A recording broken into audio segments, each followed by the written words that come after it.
Gulf War side effects. I am your host, Wade Bernard, and I'm excited to announce that tonight is the 200th episode. Everybody knows the co-host, Kevin Simon. How are you doing tonight, sir? I'm great. Everybody knows Kevin's sidekick and my friend John. Everybody. And tonight we got a special guest. We got Eric Mooran, and as we kind of figured out, the second Marine we've had on the show in the last 200 episodes. So welcome to the show, Eric. How you doing? Doing great. I suppose tonight, Eric, we start off the show. You're a Marine. Tell us a little bit about, how your career started, where it took you, and, tell us a little bit about what you did over in Desert Storm. I went to boot camp at San Diego at the Hollywood Surf Factory in 1986. And then after that, I went to MP school at Lackland Air Force Base because the MPs Marine Corps doesn't have their own MP school. So I had to go to MP school with a bunch of Zoomies, which they were scared of us. So that was a good thing. Then I went to Okinawa, Japan for my first duty station. I'm an MP, so I got selected to be a general's driver for a while. So got to travel around in the C-12 jet and got to go all over with him and the sergeant major. Then I got transferred to MCAS New River, which is in Jacksonville, North Carolina, right next to Camp Lejeune. And the day after Christmas, 1990, I got told that I would need to report to the headquarters because we're shipping out to the Gulf War. So then we went from the air station to Cherryport, North Carolina, to gather up for 48 hours, shave our heads. We got to see Demi Moore there because her brother was a Marine Air Wing mechanic, so he was in a Cherry Point Air Wing going with us. So we got to hang out and see her and talk to her a little bit. So that was back when she was normal. Man, that's badass. So then we flew over to Tanajib, Saudi Arabia, and we got offloaded, and it was a soccer stadium. It already had the bivouac sites up, and so my unit was in charge. I was a sergeant, so I was in charge of the inner perimeter security, and the Navy SEALs had the outer perimeter, right next to the Persian Gulf there. I was going to say, now that soccer stadium, the Gulf was right there, right? No, it was right there. Yep. Yeah, I remember we went down there. I was there in August, and it was late fall, closer maybe in December, and we went down there. They had a firing range set up down there, and we went down there to zero our weapons. And the one thing I can remember is driving through and seeing all the Marines, and they were roasting a pig or a goat or something out there on the spit. But yeah, I remember that stadium just distinctly. Yep. Did it feel like home? No, not like home. No. So then the second night, I'm in charge of I worked an evening shift, 1800 to 06. So I was in charge of the inner perimeter at night. So I'm at the main gatehouse there behind the Dragon's Tooth, and I got my security guys out there with the 60s and the 50s, and I'm in a little gatehouse there, and just like on MASH, I had a little bag phone. So I'm trying to call back because my wife is 8 months pregnant with my daughter when I left. Oh. I had a son that was 2, and then so she flew back here to Des Moines to have my daughter with my son. So I was just trying to get back because that was when he had to get a operator over there, and then an operator in New York City, and then an operator back here in Iowa. And she was outside, I guess, playing in the snow because my son had never seen snow before. So then I called my mom. I kind of told her we was somewhat close, but not exactly, of course, and I think that later that night they launched the first Scud missile attack towards us, but missed us because we were too far underneath it and went to Rehad, and that's when it hit the Army barracks. Oh. So my parents and my mom, they're all freaking out. That's where I was at, which actually I was, but the long range missiles the Scuds couldn't hit us. I mean, they tried. They came down close in the Gulf, but we were too far underneath them to come back down. The Frog missiles, they tried to give us the Frog missiles, the 500-pound warheads. We got pounded with some artillery in those a few times. Man, what about the oil well fires? Were y'all around? Oh, that? yeah. Yep. And somehow we had, well, when the Republican Guard went out there to the oil rigs and started putting them on fire, they sent the Navy SEALs out there and they killed them all. And we had to go out there and help put them in the body bags. The SEALs. Really? Yeah, we had to help the Yeah. SEALs bag them up. And then I had to take pictures of one Navy SEAL, and he says, "Take a picture of me dancing with my date." And the guy was half gone. All it was the shoulder and the body and the legs, but the head, one arm's gone, and he's danced around it like it's a person. Okay. Well, I mean, yeah, people handle things differently, I guess. And so, I mean, I think so, it's always, well, depending on what your perspective is when you think about military. Of course, those who are non-military, they hear the SEALs and they're all kinds of intrigued. And I'm thinking, sometimes, I mean, I've known a couple, but they weren't while they were in service. These are after the fact. And some of them guys, boy, they're a breed of their own, that's for certain. yeah, I knew quite a few when I was over there, and they seemed pretty, normal to a point, but they have a switch they flip in their mind when they're on a mission. But the ones that scared me the most was the Delta Force. Them guys are like, yeah, they're crazy bad. I mean, they're like a Navy SEAL and a CIA agent all wrapped up together. They're a kill machine, but they're also a spy at the same time. And I mean, we had one escape U.S. Marshal's custody as I was at Camp Lejeune MP, and he had killed his wife, and so the U.S. Marshals were transporting him somewhere from North Carolina. He broke the leg chains and it was loose on Camp Lejeune, and the general gets it together and they put up the Cobra gunships and the Hueys and the infrared trying to find him. And they told us that we could shoot him on sight because we can't get close to him. He'd kill us all. Oh, Jesus. So, okay. we ended up taking him down out there out in the back bushes there, and he actually gave up, thank God. So, No, that's crazy. That's a good thing. yeah. Then what? So what about like when you actually went across and crossed over into? I know we talked. You had initially entered Kuwait. Yeah, well, during the air war, for somehow I don't know. When I was in Tennessee, we didn't realize this, but they were giving us. They were teaching us 50 cal machine gun classes and then relays, how to run down, take it apart, put it back together, and they were timing everybody. Well, I was one of the faster ones, and they decided to put me up in the CH-53 Sea Stallions during the air war for 2 weeks at night when they're flying blacked out with night vision goggles for any night patrol issues. Yeah, Absolutely not. Isn't the life expectancy? Isn't the life expectancy of a door gunner life expectancy of a door gunner is like 10 minutes, isn't it? I mean, yeah.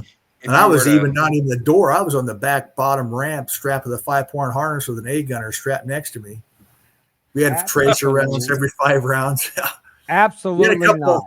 We had a couple service to airs that went by us a few times. That was a little bit of a pucker factor. Yeah. Yeah. Yeah. But I moved around so much over there. When my daughter was born end of January of 91, January 21st, the Red Cross couldn't find me because I was not in Tennessee, and then I was up running in the air war. Then I was up at the front line at a base, small base by the Kuwaiti line, and then I was doing POW transports, and I was everywhere. What do you do with the POW transports? Yeah, what do you do with the POWs?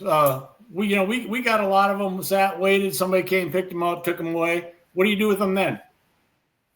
We had a camp for them. It was like Hogan's Heroes. We had them all in a fenced-in area, and but they all gave up pretty easy. I mean, they didn't want to be there. Yeah, no. That's what we discussed that in the past. Nobody fought. After getting your ass pounded for 30 days, they wanted food and water. Yep. Yeah, and so there was a party you had to feel a little bit sorry for them. Yeah. If you had a little bit of humanity. Well, when I Yeah, was no, that's true. still in the air war, I get called into the major, my military police major. He was attached to Kanoe Bay, Hawaii, and he got there, and for somehow we're going to be one of the first Marine MPs helicoptered in during the ground war. So he attaches himself to us because all we have is a first lieutenant. So he takes over. So like 3 days before, he takes me in the tent and he says, "Hey, I want 50 volunteers." I go, "Where are we going?" He says, "Oh, we're going to be inserted into Al Jabar, Kuwait, take over that little air base there." Okay, but it's fortified with the old armor Bradleys that we gave them years ago, and they're all dug in and pointed outwards. The cannons are. He said, "So everybody's going to have a 203 grenade launcher on their M16. We're going to have," I think he said, 8 50 cals, 20 M60s. Everybody's got 2 extra law rockets strapped to their Alice pack. We look like Delta Force loading up to the helicopters. I'm not kidding you. I walked to the back ramp there and I heard one of the Marine Air Wing guys go, "Who the F is these guys?" And one guy goes, "Man, they must be Delta Force or something because they are strapped." No, we're just Marine MPs, man, with a major who did 3 tours in Vietnam, who went in as a private, came out combat promoted as a first lieutenant because everybody kept getting killed. So then then he had a lady in town in Saudi Arabia make us these 203 grenade launcher vests to go on top of our flak jets. Everybody had 12 extra 203 rounds on the front. Yeah. Okay. Well, I don't mind. The idea of carrying grenades scared the shit out of me, as I had said earlier, because I combat engineer. I wasn't used to it. You guys maybe were, but having a 203, okay. Not that couldn't kill you if you get hit. Got it. But it's not like you have to worry about the pin coming out and the damn thing blowing up on you. Right. You know. Right. Yeah, go ahead, Wade. I know what you're thinking. You guys fly in there. Did you receive a lot of contact or a lot of resistance, or was it minimal? It was a little bit at first when I was on the first bird, and I had a gunnery sergeant E7 that was up in the front behind the pilot, and he was supposed to give the 2-minute lock and load signal. He had never been anywhere, and he was crap in his drawers, smoking a cigarette like he's going to pass out. So I had to give the lock and load signal. So as soon as we hit down and went out and started staging, we had a smooth, small arms fire, but I deployed my little boy with the 50 cal, and they pretty much ran into town. Right. So that was pretty much it. And we discussed, like when you and I talked earlier. So then eventually you made your way up to the highway of death. Yep. Right afterwards, we were leaving there and we were up in the air, and all of a sudden we go, "We're taking a detour." And I go, "Okay." So we ended up landing there, and they had just strafed it. And so they're asking us to sort through all the bodies and the rubble to make sure everybody is either dead or was there any intelligence, any paperwork, that wasn't burned to a crisp. And so we spent 12 hours sifting through that whole line of bodies and stuff. And yeah, they're all crispy critters. You guys really did. You guys really did get a lot of variation, Yeah, I was everywhere. I don't know. I was like, I had the smorgasbord experience. That's smorgasbord. Well, then one night when I was back in Tennessee before the air war, I was running night patrol, and there's no women allowed at night out there in Saudi Arabia by themselves. And there's this lady all wrapped up waving me down at 2:00 in the morning. I said, "Oh no." Oh yeah. So I turned around, called back to the air wing and said, "Bring the bomb dogs out to the car lot there where all the cars were." There was 9 explosive devices on the gas tanks. So EOD had to come out and take those all.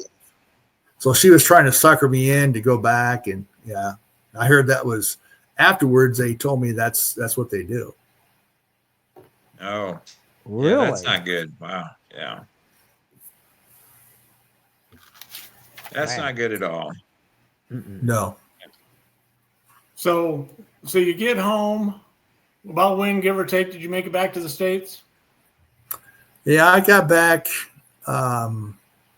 first part of May, only because I was on the first wave coming back because, or it's pretty close to first wave. They were trying to kick us out of base housing at Camp Lejeune. My wife's home had a baby. I'm in the combat zone. Yeah, we can't live on our base housing. So my uncle was a heart surgeon in Akron, Ohio, University of Ohio State there. He was buddies with Senator Metzenbaum, who was on the Armed Forces Service Committee, and he called down there and says, you can't kick a Marine out when he's in combat and his wife's back home having a baby. Oh, well, yeah, you're right. So we never got kicked out. It's all about who you know in this world, Oh, that's true. Who do you have connections with? Who do you have connections with? That's a big part of life. Yeah, I got to meet General Schwarzkopf up there right as we're getting ready to go in. He's up at the front lines of the Kuwait there. And he goes, I said, sir, I says, thank God this is a short war. He says, yep. He says, I was a second Louis in Vietnam. We ain't playing that shit anymore. Yeah, I bet. He says, I was going to soften them up from there and sweep them up 7 to 10 days and we're out of here. Okay. Yeah. It was quick. It was quick. Yeah, I mean, pretty much that's just about, it was, in and out. So you get home, and we had talked, and we had a lot of conversation between Eric and I. You ETS and left the Marines, I believe, if I remember right, in 1992. Yeah, March of 92. March of 92, and I just want to take a quick break there. Eric and I actually met on one of the Facebook groups. And part of the discussion was on PTSD. And I actually reached out to Eric, and I'll be honest, it wasn't in a kind way. But after Eric and I had talked, that's why I wanted to bring him on, basically talk about different experiences like this. And I'll just go ahead and preface it that, after that, when you joined the Des Moines, Iowa, and yes, from Des Moines, Iowa, Des Moines being the largest city in Iowa, absolute beautiful big city, state's capital, a lot of things to do, a lot of activities, and it is but it's also one of the most seedy cities in the Midwest. With the Interstate 80 and Interstate 380, they cross directly in the middle of Des Moines, and then you got your direct north to south, east to west. So basically, if there's any illicit or seedy things that you want, Des Moines, Iowa is where you go. So although it's a very nice place, it's also can be a very bad and dirty and dangerous place. So when go on, tell us about like your what you did after the MPs and when you joined. I got hired by the Des Moines Police Department, so I worked midnight patrol, 10:30 p.m. to 6:30 a.m. That's when nothing happens, I assume. Yeah, nothing happens. Yeah, right. So Des Moines is a city of 200,000, and we had a lot of gangs back in the 90s there. We had the Bloods, Crips, Vice Lords, Latin Kings, Playboys. We had them all. And so I did work a little bit of ganging and stuff. And all that really means is you concentrate on the crack war and seizing their cars and seizing their money. And then they have a homicide. They're easy to solve because they know who had a beef with who. And you just want to stay out of line of fire. But we had my second year there, we had 12 officer involved shootings. We killed 11 out of 12 bad guys. So wow. And I guess just to back up for a quick second, when me and you were just, talking originally, I had asked you at the time getting out of the Marines, you didn't feel like you had an issue or a problem with PTSD. No, I mean, the only time when I first got out, the only thing I freaked out about was I heard the damn noon whistle. I thought it was a Scud missile attack coming. I was reaching for my gas mask, but it wasn't there, Yeah. But yeah, I never felt like I had a problem, and I saw a lot of bad stuff as a police officer. I saw some good stuff. I helped a lot of people, got a lot of high speed chases, and And, But yeah, you had how many years total? 30 years. 30 years in the police 30 department years. in Des Moines, Yep. Iowa. And Yep. that was something I'd asked you also is, did you think maybe possibly that could have contributed, a little bit to the PTS? It didn't help. Right. But yeah. But what did you tell me? What did you tell me when we were talking about that? I didn't realize I had a problem to about probably 2018 when my wife said I had a short temper, and then my buddy, Sergeant Tony Beminio, was assassinated at work on duty one night. The same night that this crazy idiot got kicked out of a high school football game, and so he decided to take out his rage on killed 2 police officers, one in Des Moines and one in Urbandale, which is a suburb next to Des Moines, within an hour of each other. Man, I'm so sorry. And you explained to me that you let it bottle up, all the way back from Desert Storm, from what you had saw. And like many veterans, like, I'm sure myself, John, Kevin, you bottle it up and you put a cork on it. I'm very good at compartmentalizing. And you get to a certain point and that bottle just explodes. Yep.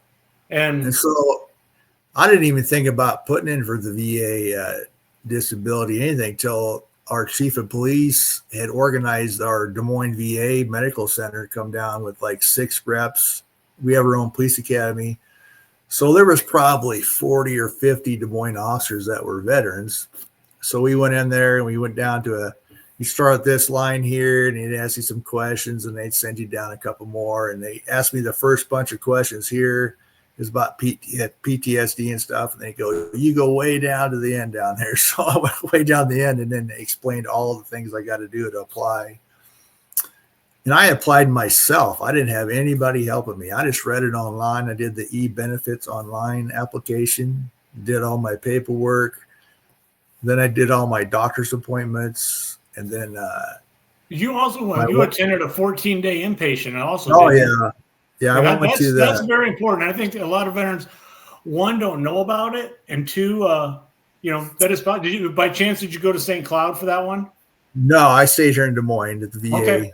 Okay. Prolonged exposure therapy, and it really helped me a lot because it took me till out of the 14 weeks, it took me to the 12th week to tell everything without losing it. And the psychiatrist says this because you kept all your PTSD and trauma in this box, and your box exploded, and so that's why.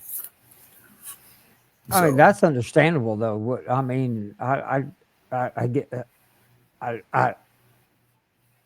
mean, it's sad. I mean, number one, you lost your partner, and then good friend of yours to a dumbass, and then you sit back and it brings back what happened during Desert Storm.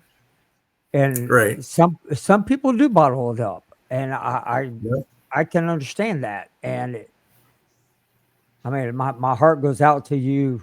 I mean, I couldn't imagine going through that at all. And that's what we all have demons. And luckily enough today, I had a chance to sit down with a counselor, and I had just for the show tonight, just to ask him a few questions. And he said it basically comes down to 2 different types. And I just want to make sure that I'm reading this. So just make sure that, I'm paying attention here. So we have repressive or repression type of what veterans are I'm using veterans because that's what we're talking about, where we're unconsciously blocking or locking thoughts and events away. And our brain is just doing that, unconsciously. We don't know that it's going on. So things that we may have saw and done over there, it's just locked away somewhere in our brain, and we just don't even think about it. Or we're just suppressing it. And that's where we're actually doing it voluntarily, forcing yourself not to think about it. It's up to the professionals to get to, which one you are. But it doesn't matter. At some point, you're going to get a trigger, and so whatever that trigger is, the differentiating is, did this really happen, or did I make it up in my brain? Now, then there's a huge difference there. For someone that it happened to, like Eric, who did see this, had this career and then a trigger event, that is realism. For somebody else who believes it might have happened, and then is using that as a crutch, that's two different avenues there.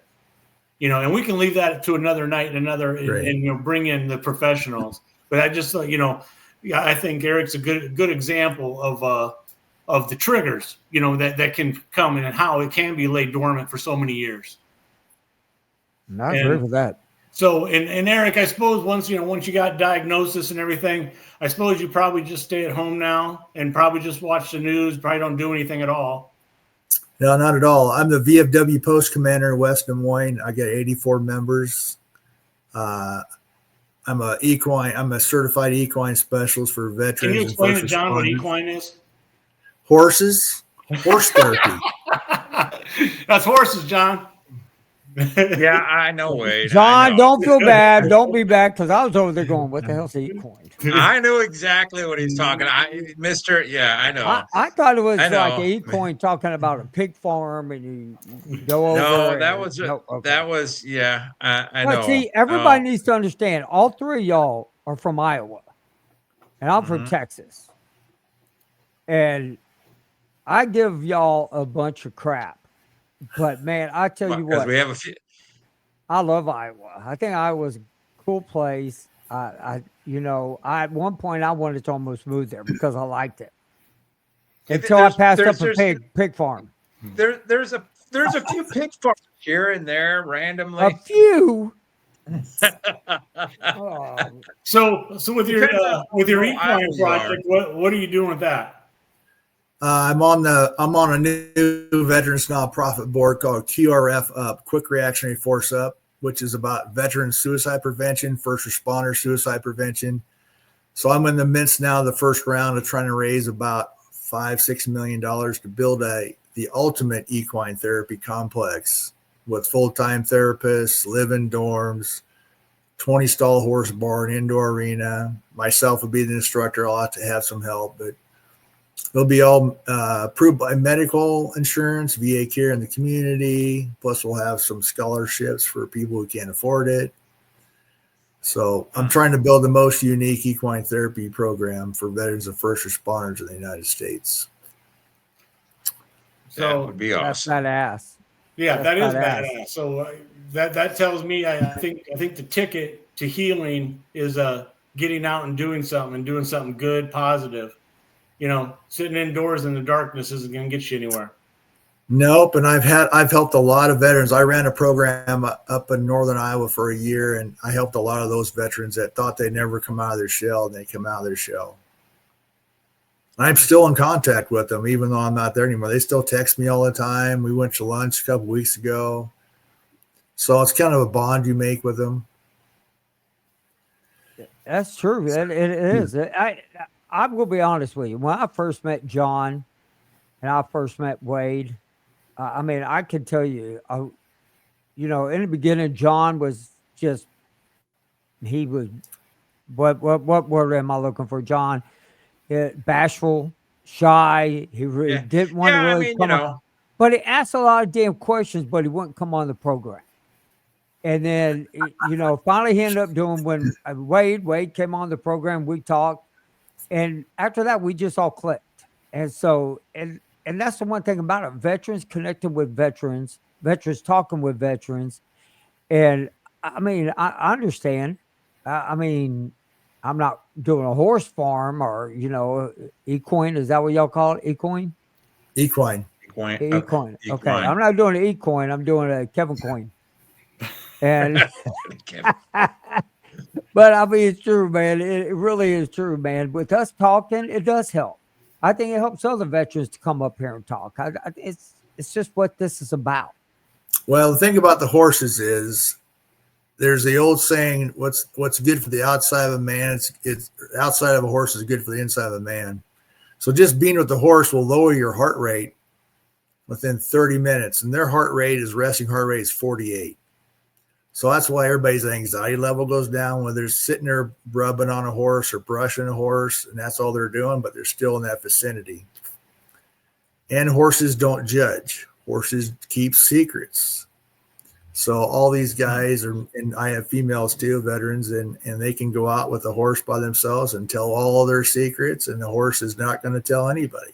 So it's like a confessional a little bit.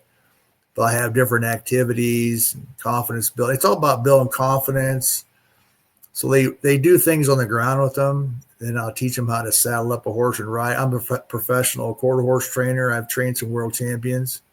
So I grew up in the horse business. That's what my dad did for a living. Trainer, quarter horse breeder, and a horseshoer.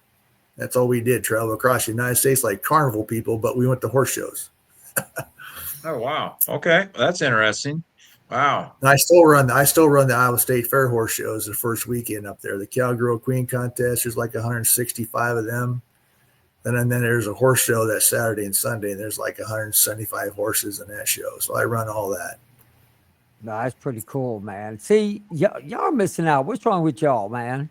Y'all don't go up there and hang out with the horses. That's a really Well, loaded that's question. exactly what I told Eric. I said, I want to come check out the horses. Hell yeah. Yeah. How about it? It really is, man. I have heard that they do that in Texas also. Everything, and a lot of people like. I mean, I would say a dog keeps secrets, but I don't believe it. I got a dog. He'll tell on me every time I turn around. You know, I'm not talking about you guys. I'm talking about my dog. But I mean, I do think that animal therapy is probably the best therapy there is. And it's just, what makes I watched a video, and it actually was a real video. It was inside of a house. It was a camera. A little girl had a lot of anxiety. So they got her a dog.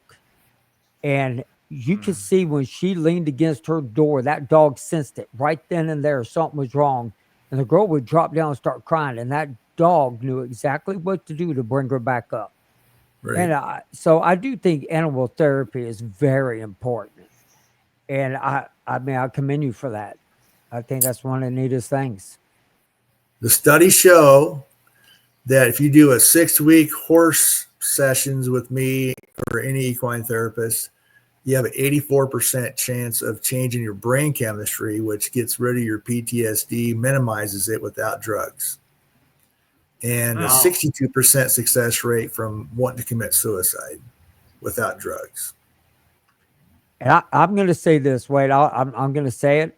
I know we're going to talk about another time, but I honestly believe the medicines that we get from the VA that doesn't fix the solution, it only, fixes the problem at hand, that will trigger a lot of depression inside of a person. Because, I mean, when they messed up my medicine, I still don't think my head's 100% right, because it gets a lot of brain fog. And there's days that I feel more down than I have in a long time. And it was all because they messed up the chemistry in my body. And that's why I recommend, finding an alternative, solution instead of medication, if we can. No, I agree. I'm all about therapy. Psychotherapy, I believe, is the way they refer to it. And that's basically just talking to a counselor versus a psychiatrist where they're just going to throw pills at you. I've never been a big believer in pills. Is there a point? Are some people, I believe some bad people are really wired wrong. I'm sure Eric's probably seen his share over, his career. But, as far as, the group we're talking about, veterans, I believe that, I believe they can get to the point. Like Eric said, it took 12 weeks to get to the point. It just takes that talking to get to the heart of the matter. I agree. And me and you were talking the other day, and you brought something up that they do now that they didn't do when we were in. Is when these kids get out, they go through a little bit of therapy before they go out. They check them and make sure their head is a little bit better screwed on than what we were. And that's what a lot of people don't realize. And that's one thing I think it was hard for my mom and my dad to wrap their head around, knowing that I built myself up to something. And when I got out, I was nothing. I had to start all over again. That's a hard thing to go through for a young man, have to refigure his whole life out. I mean, think about it. We go to a war, we go back to a conflict, and what was it? The no fly operation, no fly, whatever it was. Go through a divorce and then go out while you're in the middle of a divorce. That'll mess up your head. And there was no counseling. Like they didn't even offer me anything. They were just like, here's your $2,000 check. Get out. Here's your airplane tickets. Go back home. And so the horse therapy would have been great for all of us if they would have known it back then. But it's amazing how us veterans are the ones that have to figure this crap out. How come the VA doesn't have horse farms all over, doing equine? How come they don't furnish all? And they should. Too much bureaucracy. The government doesn't do anything good but spend money. Right. But they spend it in the wrong place. Right. And it needs to, instead of it going towards research that I don't think they're going to find a cure for us, maybe they ought to find a research and what can be done for helping these young kids get out with PTSD. Because these guys in Afghanistan, they didn't go through a war that only lasted a few days, not even a month. Well, that's why my president started my veterans nonprofit here. His brother came back from Afghanistan as a Marine and ended up killing himself. So he developed. See, besides the horse therapy, that's my expertise, but we also have a phone app that you can click on the big red button and it goes right to a therapist. Then it activates veterans trained mobile crisis response team to go help them, get them to emergency services. And then afterwards, we have other kind of partners. We can help them. We have partners that will take any veteran and first responder on hunting and fishing trips free of charge. New Mexico. I mean, everything's paid for. They're there for 10 days, hunting mule deer and down by the Grand Canyon, this mule deer. And then the other one, New Mexico, is some kind of, I think, elk. I want to go. So we have all kinds of partners like that, see, besides the equine therapy. I want to go. There is other, one Kevin, I'd sent you that's a local group here that I've been involved with off and on over the years called Salute to the Fallen. I just had to look up their last post. This was from a day ago, where he is like you. He's very involved with veteran suicide, and he just got notification. And so far, he's been involved with 40 veteran suicides this year, just here in the state in eastern Iowa. That's 40 this year. I mean, that's just insane. Yeah, see, the 22-a-day number is wrong. It's more like 45, 30. Well, the new VA Secretary, Doug Collins, said it's more like 35 to 40. See, that's just, and it shouldn't happen. I mean, there's got to be a solution out there that they're missing. I'm sorry. There has to, it wouldn't. Well, you have to so Eric, I was saying, we were talking about medication, how the VA will put us on a lot of meds, but working with animals, equine therapy, I would venture to guess that while an individual is going down the road with whether it's equine or another animal, or just talking to veterans who are part of that, whatever the deal is, they can, because a lot of it's getting our heads in the right place. And then of course, we want to get off the damn medication. And if through equine therapy or, whatever it is, talking to fellow veterans, whatever it takes for that individual, and then weed themselves off that damn chemical composition in the medications to get our heads back straight, I think that's hugely beneficial. Well, it's those medications have that SSRI in there, and they always counteract with each other. Yeah, it must start while we are all in before we get out. Amen. And absolutely. Absolutely. But what can be done now? What I do believe what can be done now is the VA take a different approach and look more to the holistic side instead of medication. I mean, believe it or not, horse therapy is holistic. Oh, absolutely. Animal therapy. No, we don't need any more yoga. No. No. No. And Yeah. then Tai Chi, for those who do it, that's great. I ain't doing no Tai Chi. But hey, but just to be honest with you, that dad bod workout that I did was a yoga workout, and I lost almost 40 something pounds in like 6 weeks. So The chair workout. the chair workout, yeah, you know what I'm talking about. Yeah. It works. I've lost It- 42 pounds. I'm trying to get back to my Marine Corps weight. Y'all see that? I told y'all it works, man. And Oh, that's I why I'm believe trying it works. Absolutely. You just got to do it. to better yourself, to better your lifestyle and your family. Taking your life isn't a better lifestyle because what you leave behind is tragedy for the ones that are still left here on this earth. That's what people need to understand. That's what you tell vets. I have a veteran friend, and I'm going to go on a little spout here. I'm sorry, Wade, but I have a veteran friend that went on a damn veteran group page and said, I really need help. This is a guy that I served with, and I knew him good. And that veteran group, nobody responded to him. At 4 a.m., he gave me a phone call, and I sat up and I talked to him before I had to go to work to get him to calm down. So, I mean, these, veteran groups that want to say that they want to help, don't have a Facebook page if you're not going to help. Right. And See, this is our phone app that we have running right now here in Iowa. So this sends out an SOS. There's so many of us that are on this. We will call you, text you, whatever you want to do. We'll call and get you somewhere helpful. okay. So What's the name of the app again, Eric? QRF up. QRF. Okay, so Okay. is there any way you can like send me that and I'll post it on our page?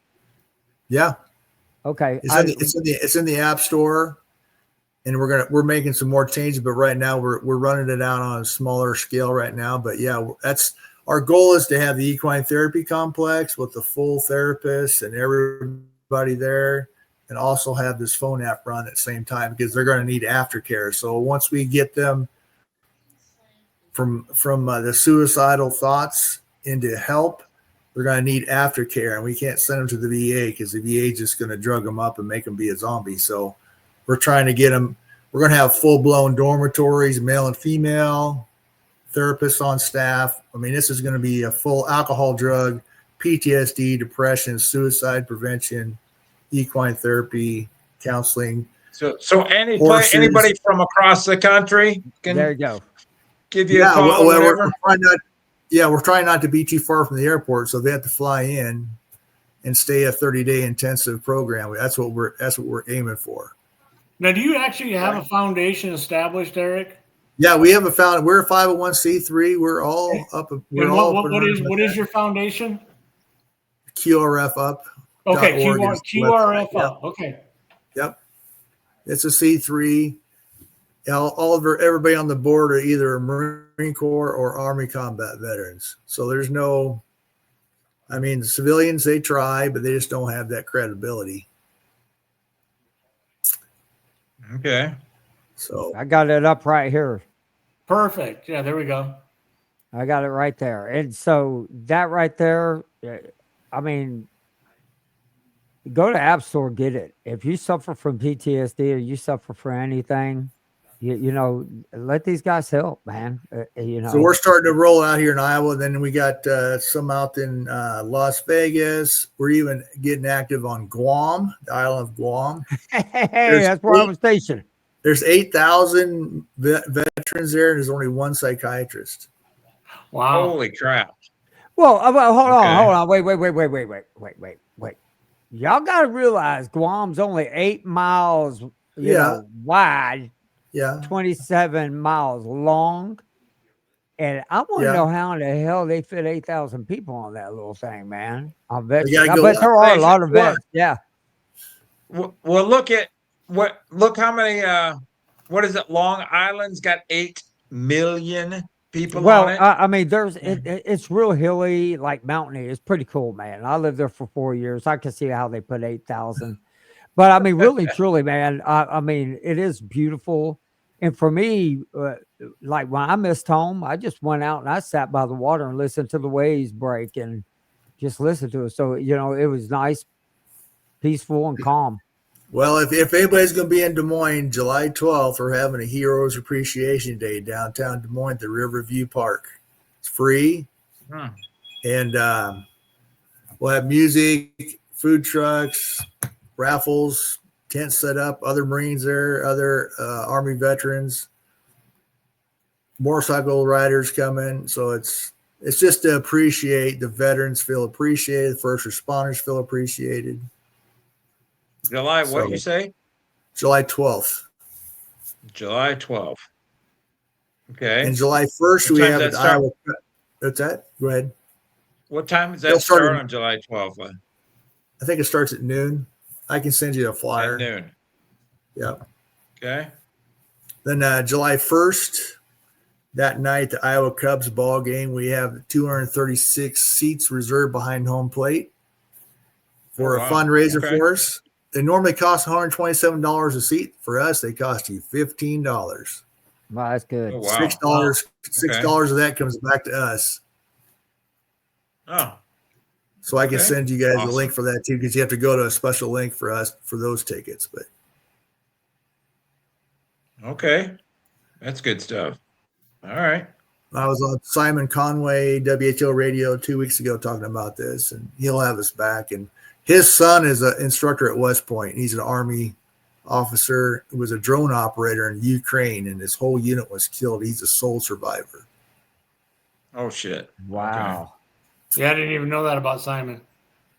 So Simon, I think, is going to start helping us be our ambassador to try to raise money. And supposedly he has somebody, he told me after the show was over, that might donate land to us for their complex. So his name is Simon.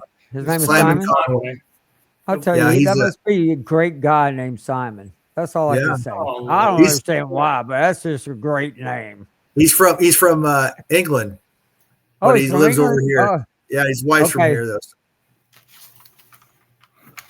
Well, Wade, we are getting to the end of the show. So I want to close this out by thanking Wade for hosting. When he brought this to me, he explained everything that went on. We've been talking about it. I thought this was going to be a great show. I think it was awesome and everything. And, I'm going to let him end up closing out the show, but contact us through Facebook. If y'all need help or y'all need anything, we'll get more information about you're going to send me an email, right? Or something I can put on our Facebook page about y'all's group, the e-coins and all that. Yeah, I'll send it. How they can get hold. Okay. Yep. And, but y'all can contact me at kevinsimon@goal4sideeffects.com. Y'all go join us on YouTube. We're trying to bring that page up. That's what this is about. Veterans coming on, connecting with each other. Desert Storm vets telling their stories. I want each and every person to come on, tell their story. Even if you think that nobody will believe you, you'd be surprised some of the crap that we heard on this program. And so I'm telling you, I'll believe anything, So Wade, why don't you go ahead and close this out? I just want to say thanks to Eric. I appreciate you coming on. I was glad to meet you, and thanks for being so forthcoming and open about your past. Kevin, thank you. John, well, it's always the same. Nice seeing you again. But thank you everybody for watching, and hope everybody has a good night.